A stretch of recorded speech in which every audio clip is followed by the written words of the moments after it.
race car.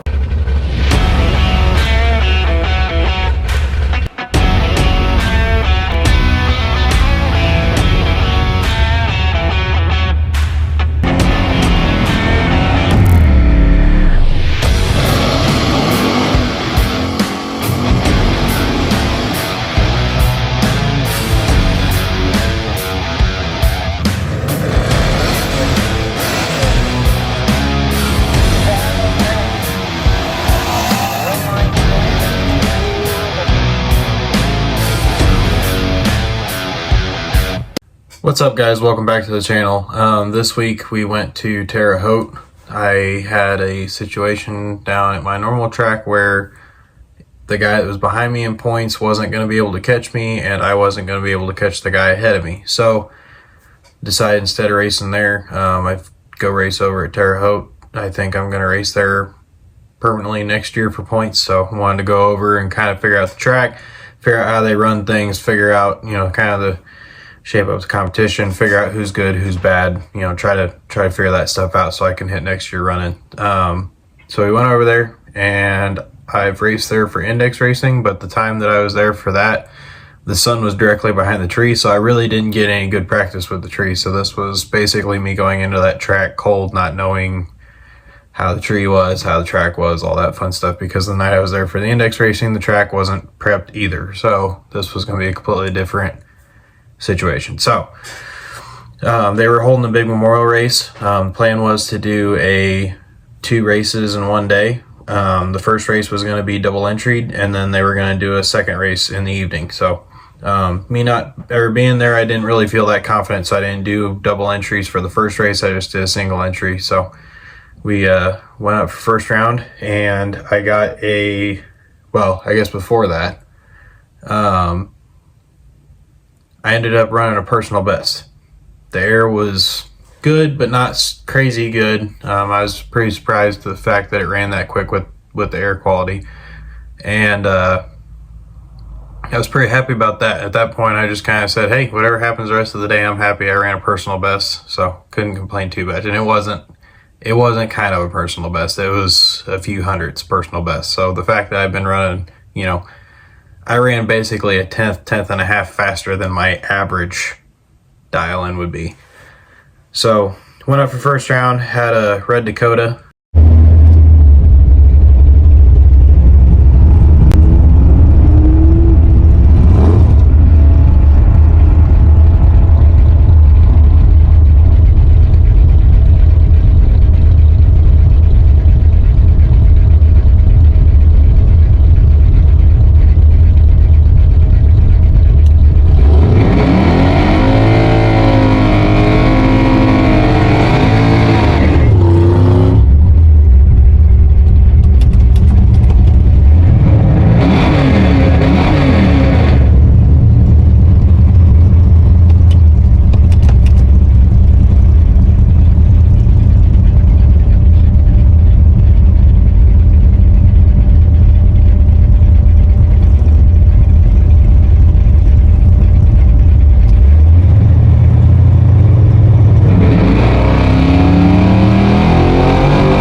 So his dad normally races at Charleston. I know his dad pretty well. I did no idea who he was when he started kind of talking to me, and then lo and behold, he knew who I was, but I had no idea who he was till he told me who his dad was. But yeah, we were talking a bit in the staging lanes, and he lives closer to Terre Haute than he does to Coles County. So he's like, well, next year I'm going to race points here.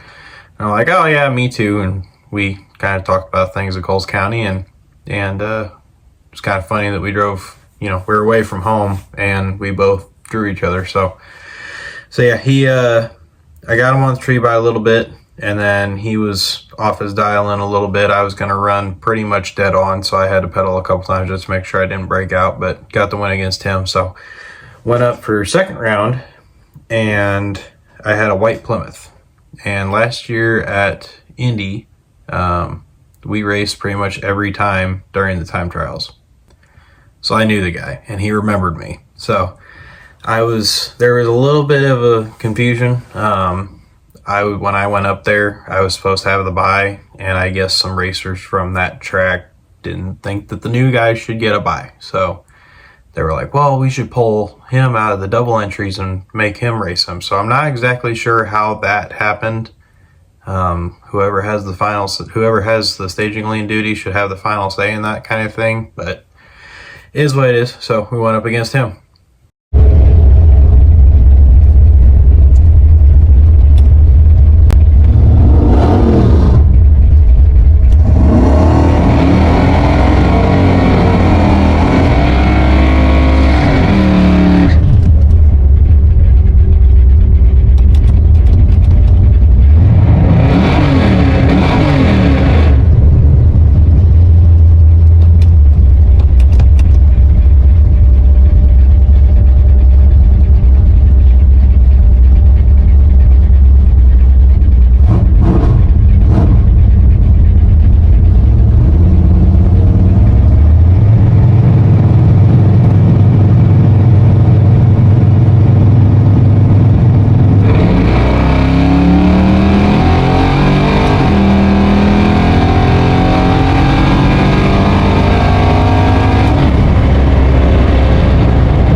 So I ended up going red with all the confusion, trying to figure things out.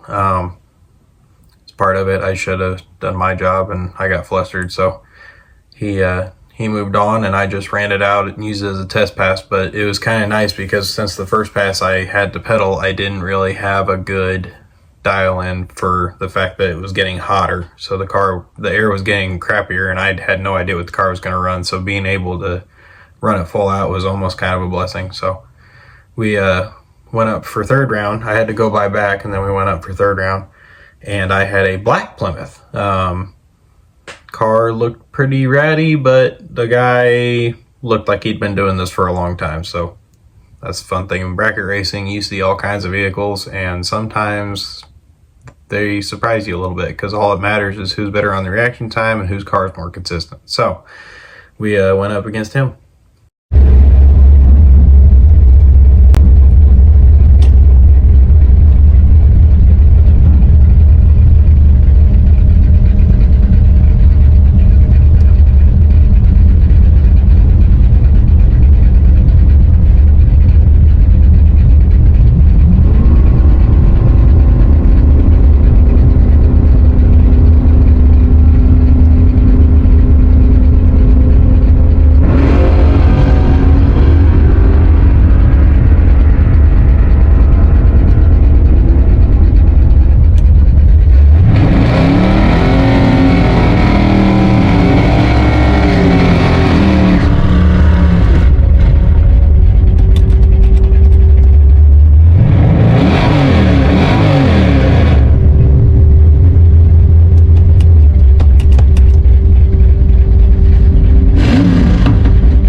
So I went 0.013 red, barely red.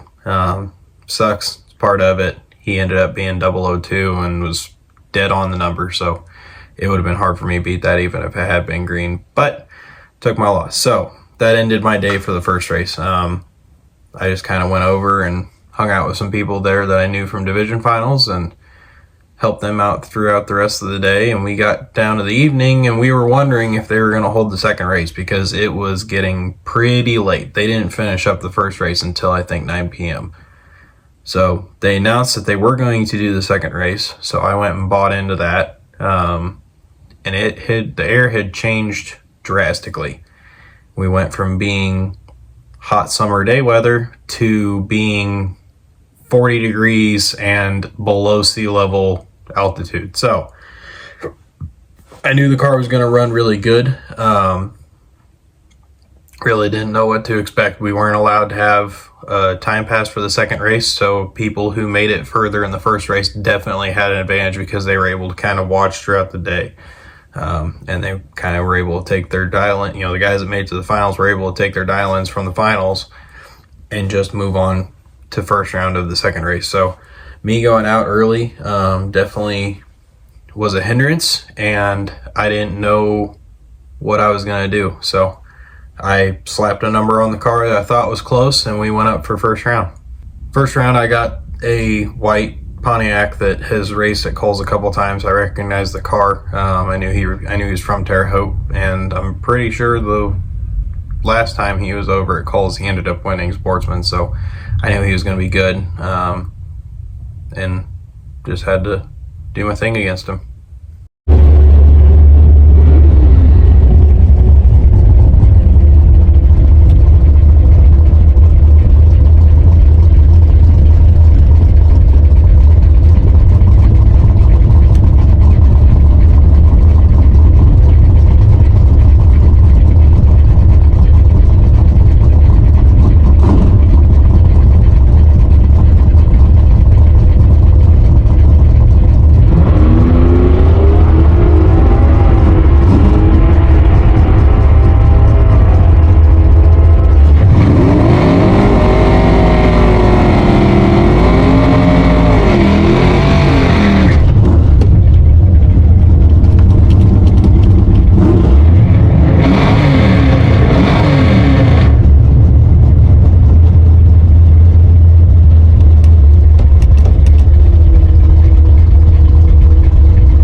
So he ended up going red, which gave me an automatic win, and I was able to run the car all the way out. Like I said, with me being no idea what the car was going to run, that was a huge break. I was dead late on the tree because I was trying to get it, make sure that it was good to go, up at the correct RPM and everything. My plan was to run it at full out anyway, and if it broke out, it broke out. But I needed the time run, and we were allowed to buy back for first round. It wasn't first and second, it was just first round, but I was willing to sacrifice the buyback in order to be able to get a time run, basically. So we went up for second round, and I had a Fox body who apparently is pretty high in the points over there. I had several people come up and ask me, joking like, hey, can you knock him out so that he can either not catch me or I can try to catch him? And I'm sorry, I forgot to hit record on the GoPro. So it was on, ready to go, and when I got down to the finish line, I was pumped, and I went to turn the GoPro off, and then I turned it on, and it was like, oh crap, it wasn't ever on. So I didn't get a video of that one, but I was 004 on the tree. He was 011, and it was very close at the end, and I was pretty ecstatic that I was able to take him out because, like I said, people have been telling me he was really good, and he proved it on that pass. It was a couple thousandths win margin, so it was a really good race. I was really happy to win that one. So went up for third round, and I found out we had an odd number of cars, and I had 004 reaction time the round before, so I was praying for a bye. Just wanted another wide open pass, and with the air getting as good as it was, I was trying to break my record again. So with the bye, I was able to just go up there and swing at it. I went up and was 009 red because I was trying to take a shot at the tree, figure out how far I can push it without going red, and so it was no harm, no foul because it was a bye, but I did break my record again. So I was pretty happy with that. So you guys get to watch my fastest pass ever.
So I went up for fourth round, and the guy I got paired up with came up and was like, "Yep, I'm going to take right lane." And I'm like, "No, you're not," because I wanted the right lane as well. And he's like, "What do you mean?" I was like, "Are we flipping a coin? Are we?" And he goes, "No, I get right lane." And I was like, "What?" And he's like, "I got lane choice." And I was like, so I went over and asked the staging like guy, I'm like, "Hey, is this, you know?" And he goes, "Yeah, the way we do the ladder when we get down to 8 cars is, you know, makes it to where we kind of rotate who has lane choice, and he gets lane choice this race." And I'm like, crap.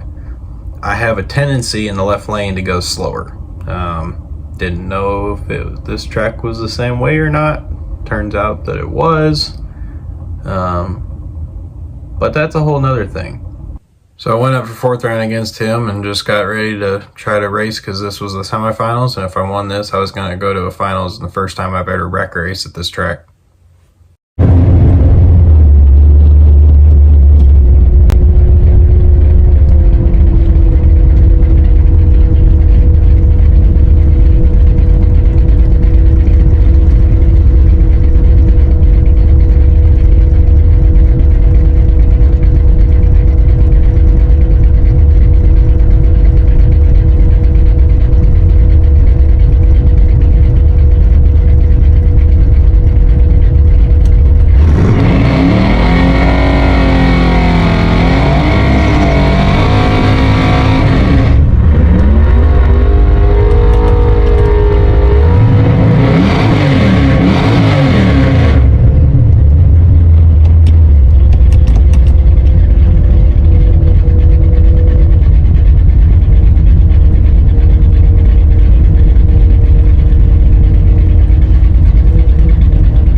So if you heard in the burnout, it felt and sounded like it grabbed the tire, but the RPMs were still up, which sent me into a bit of a panic. I went ahead and cleared it out, made sure the engine sounded fine, everything sounded fine, so I went ahead and staged the car, left, and he drove right out of my life, and he should have. So I got back to the pits, got my time slip, and I had slowed down about a 1/10. And that's a little bit alarming when you have to drive your car home.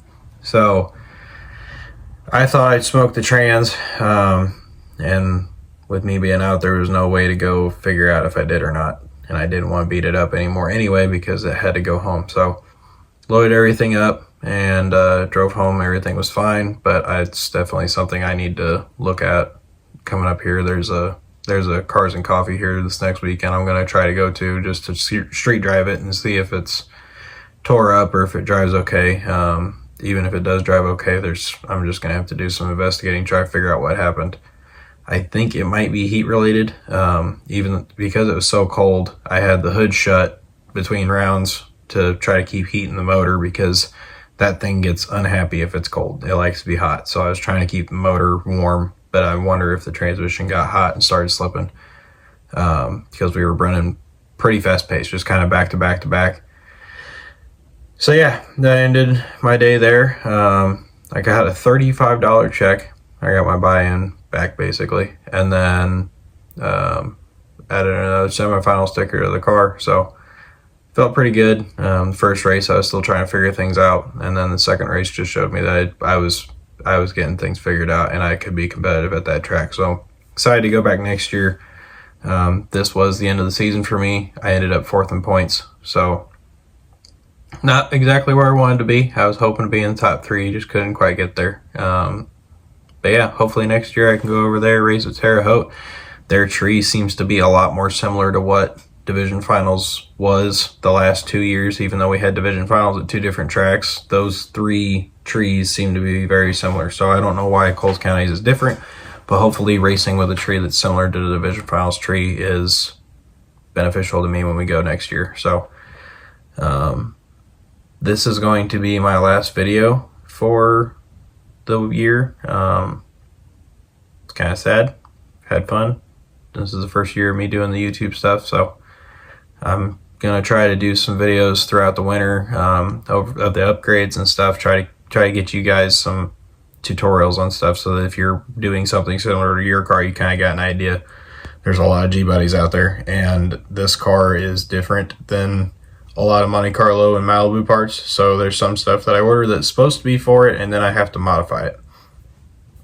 Which anymore, the aftermarket, you're gonna have to modify stuff anyway. So I want to thank you guys for watching this year and helping support me. And I look forward to starting next season and keeping some racing content coming. But until then, you're going to get to see a lot of shop projects. I might go live a couple of times, just try to do some Q&As. So keep an eye out for that. But for now, thanks for watching, guys, and we'll see you next time. I want to thank everybody for watching throughout this year, and I just wanted to make this little highlight reel so you guys could just kind of relapse on the season, and can't wait to do it again next year.